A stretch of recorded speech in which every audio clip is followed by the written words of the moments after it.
प्रधानमंत्री मोदी की जो पॉलिसी मेकिंग के मिड में जहां महिलाएं हैं, तो वहीं कांग्रेस भी पीछे नहीं। यह कांग्रेस की बात इसलिए क्योंकि ये देश की सबसे पुरानी और दूसरे नंबर की सबसे बड़ी पार्टी है। कांग्रेस के पोस्टर बॉय राहुल गांधी ने समय समय पर महिलाओं को उनके अधिकार दिए जाने की वकालत भी की है। तो वहीं कांग्रेस का इतिहास भी यही कहता है कि उन्होंने महिलाओं को आगे रखा है। कांग्रेस पार्टी ने हमेशा महिलाओं को आगे रखा, तरजीह दी, जगह दी, राजनीतिक जगह दी। देश की पहली महिला प्रधानमंत्री जो थी वो इंदिरा गांधी थी, कांग्रेस पार्टी से ही आती थी। तो वहीं देश की पहली महिला राष्ट्रपति भी कांग्रेस ने ही दी।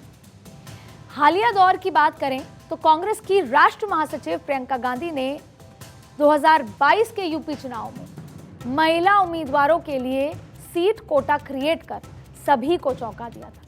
यह आजाद भारत के इतिहास में पहली बार हुआ था जब देश के सबसे बड़े राज्य उत्तर प्रदेश में कांग्रेस ने 40% टिकट महिलाओं को दे दिए थे।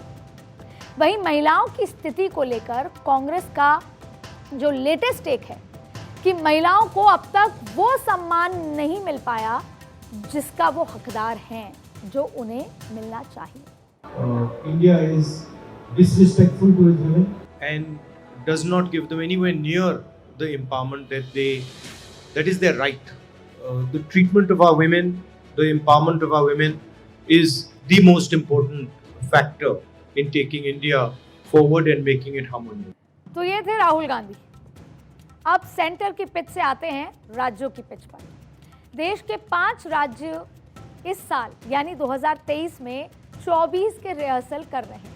इन राज्यों में भी महिला फैक्टर मेन स्ट्रीम में है। इन राज्यों में महिलाओं की ताकत का अंदाजा उनकी संख्या से लगा सकते हैं। आपको कुछ आंकड़े बताते हैं।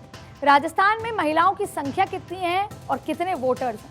महिलाओं की संख्या है 3,29,97,440 और इनमें वोटर्स कितने हैं? लगभग 2.5 करोड़, 2.51 करोड़। मध्य प्रदेश में महिलाओं की संख्या है 3,50,14,503, तो वोटर्स भी 2.5 करोड़ के आसपास, 2.4 करोड़ वोटर्स हैं। छत्तीसगढ़ में महिलाओं की संख्या है 1,27,12,303, तो वोटर हैं 1,02,40,000 वोटर्स। तेलंगाना में महिलाओं की संख्या भी लगभग 1.25 करोड़ के आसपास है। तो वहीं वोटर कितने हैं? तो 1,52,00,000 वोटर्स यहाँ पर हैं। मिजोरम में महिलाओं की संख्या 5,38,675 है, तो वोटर्स हैं 4,31,000। छत्तीसगढ़ और मिजोरम में महिला वोटर्स की संख्या पुरुषों से ज्यादा है।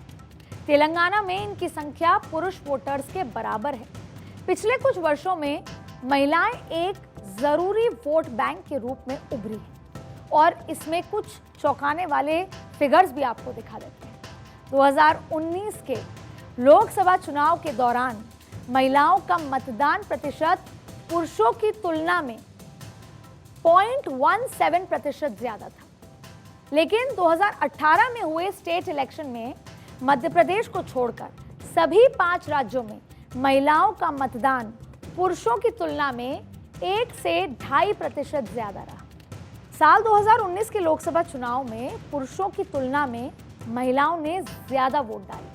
अगर टोटल मिला के देखें तो 67.01% पुरुष मतदाताओं ने वोट किया, जबकि महिला वोटर्स ने 67.18% वोट किया। बीते एक दशक में देखा गया है कि महिला वोट बैंक का सबसे ज्यादा फायदा बीजेपी को हुआ है।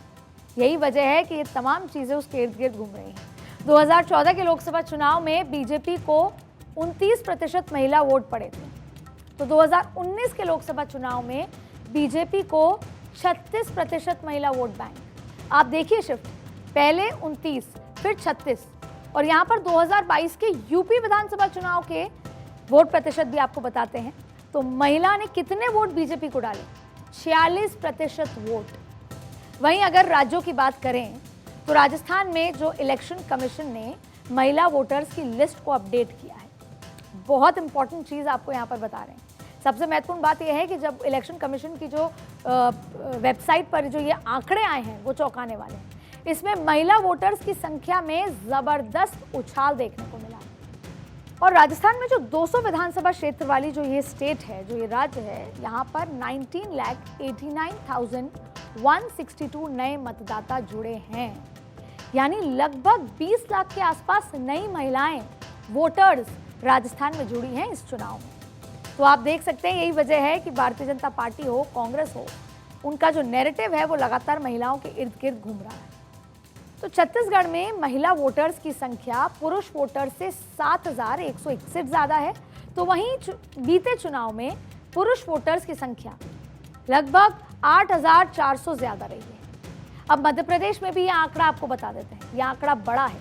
2013 में 70% महिलाओं ने वोट किया, तो वहीं 2018 में 74% महिलाओं ने वोट किया है और ये वोटिंग परसेंट हमेशा बढ़ता रहा है।